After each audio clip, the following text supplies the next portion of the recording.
playing around with this X guard. I'm going to show you an entrance into it, because the last time we were showing you the entrance into X guard, whereby I had the dominant grips, whereby here in this card, I had the my control grips, and then Carl stands up in my guard, and I get De La Hiva, and then we were showing you how to get the X guard from here.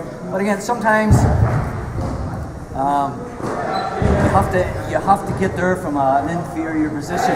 So for this last 8 weeks on the Wednesday night class, we were showing passing from this headquarters position. Most of these guys kind of know there, and there's a variety of passes you can do from here depending on my grips. From a bottom perspective, whereby I need to get back in the game, say in the progress of the fight, Carl's got headquarters position, he's about to pass, I've got to do something to get my game so I can get going again. So we're going to look at a transition to X guard from here. So again, 2 grips that I need. Normally if I'm playing the game, if there's space here, I get the foot in Carl's hip and I can start to work on tripod sweeps and stuff. We were showing you that when you're playing this headquarters position, Carl's knees driving into the back, which is why it's such a great way to be passing guards. So now I can't get my foot there at all, but I need grips. So again, this grip down here is not really doing too much, it's because Carl's are killed, but I definitely want this grip here. Okay.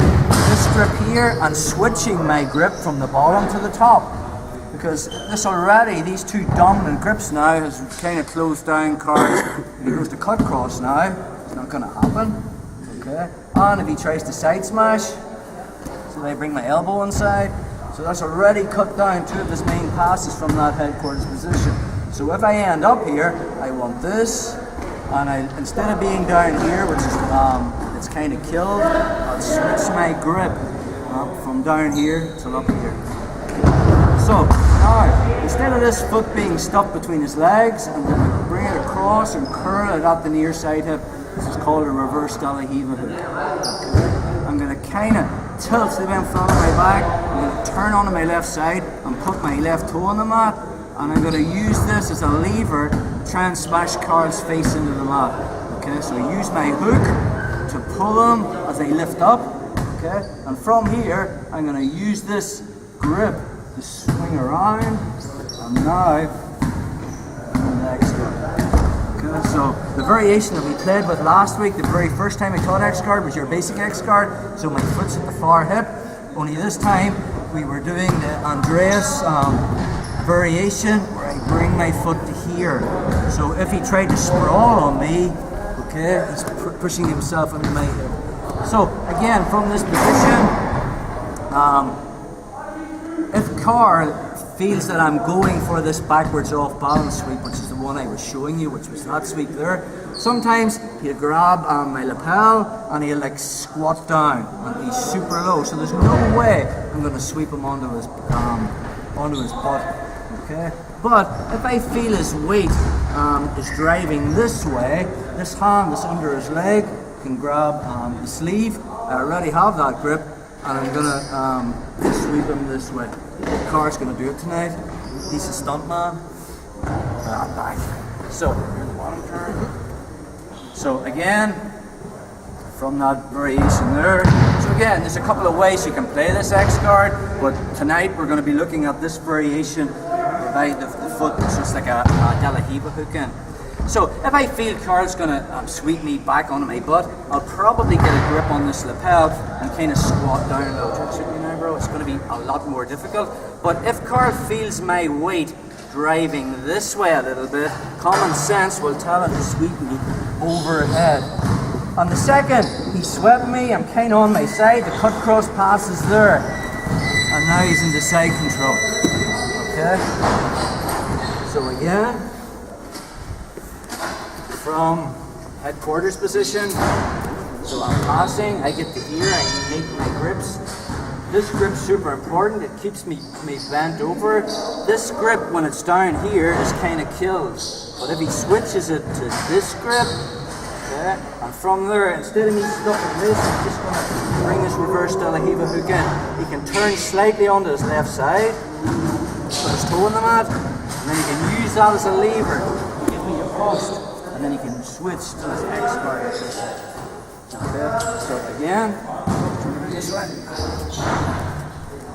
So this foot being here, okay, and I feel he's going to do this backward off balance sweep. I grab the lapel and I'm squatting down, but maybe my weight's going this way a little bit. So from that position, it makes common sense to take the sweep of least resistance. So Carl's going to bring me overhead. Okay. As he gets there, switch positions again. As I sweep him, normally he's more on his left side here and I'm in combat base, so we've covered the cut cross pass. I taught it originally from this position, but you have this lapel in the sweep, from the sweep, okay? So if I have my hand on this, instead of going for, this is the way I originally taught the cut cross pass to these guys, right up through, and walking my hips back, okay? Because of that other grip,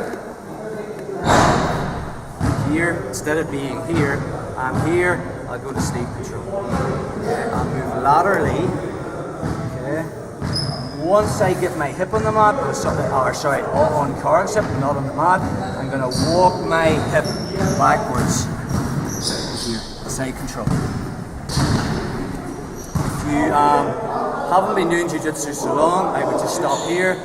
Those that have been doing jiu-jitsu a little bit longer, we're going to show you the kimura from this position, a different variation of it. So from here, it depends on where Carl's arms are. We'll look at this variation first. So sometimes you get that arm over the head. So if that's the case, okay, this cross-face hand, so I've got the underhook on this arm, my cross-face arm comes in. The problem when I go to attack this arm, because for those that hear with the side control means the cycle, we've been showing you how to do the far side arm flail from here. When I pull it across and I step over to take this arm bar, the problem is this arm. What happens is the arm's going to make a frame in my hip, and as I try to step over, it's either hand will be in my hip or on my leg. And I try to step over to take this and it doesn't happen. So, how do we deal with that? From here, this cross-face hand is going to grab the wrist. I just stuff it to the mat and bring my shin over. Okay? Hand comes to the far side, I windshield wiper my legs. Okay? As I step over, see my Carl's elbow, or my elbows to the outside, I'm going to bring it from the outside to the inside. And then I'm going to switch grips. So turn around. Now, I don't keep my foot up. Once I get his arm to the far side, I bring my knee back to the mat. Okay? Switching grips. Once I get my kimura grip here, rather than grabbing the wrist, and sometimes Carl can straighten his arm from here, the detail is my hand is grabbing, instead of his wrist, I'm grabbing his hand. Okay? I keep this glued, and then I'm going to crank it back. Okay, so let's take it from the start again. From headquarters position. Okay. So he switches his grip. First Ellie comes in, and then he's going to force me to post. Okay, with his foot here. Only I feel he's going to go for that backwards off balance sweep, so I'm securing myself to him. But sometimes in the process, I know he's looking to sweep me this road. If my weight is going this way, Carl's just going to roll over the shoulder, and he's coming up to the one knee up position. But because of his grips, right, instead of being here, he's this sleeve grip, he's going to have this one. So as he cuts across a pass, and then he walks his hip back. Let's just switch over again. So we were there.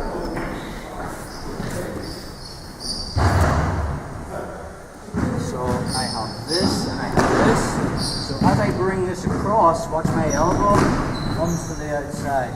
Listen to this here, and then walk my hips back. So that I get his knees facing this road. And I'm into my cross-face underhook. Turn right this road. So let's look at this kimura. So I have the underhook. The problem is this arm here. Okay? Because as I go to, yeah, he's going to do that. So this hand comes back and just grabs the wrist And I'm just using gravity to stuff it to the mat. I'm going to bring my shin over the top, arm post on the far side, windshield wiper my legs, and as I step over, I'm bringing my elbow from the outside to the inside as I switch my grip. Okay, now sometimes what happens is, turn this way, bro. Detail, see the way my shin is over his arm, so I've isolated the arm. 9 times out of 10, Carl's going to grab his belt, okay, here, and you get really fixated on trying to pull this up to bend it back. So I never pull up, so once I have my grip, my elbows, I'm bringing them back towards my body, and I glue my chest to Carl's arm, okay. I'm going to lean forward a little bit, and instead of pulling up, if you can imagine there's this grip, I'm going to the opposite side. To break it, I need to take it this way. So from here, keep the grip, I bring it all the way back to here. So I'm actually doing this, and then I whip. You're never actually pulling the arm free, so it's not this type of thing. Watch with this elbow. It's like a kinetic chain. Okay, so it's hip, elbow, shoulder. Elevate, and it's this. Then I bring it up, and I crank it down. If he's super flexible, I might have to turn my head to get it. Okay? So, that's the sweep, guys. If you haven't been doing jiu-jitsu that long, I would just stick to the overhead sweep.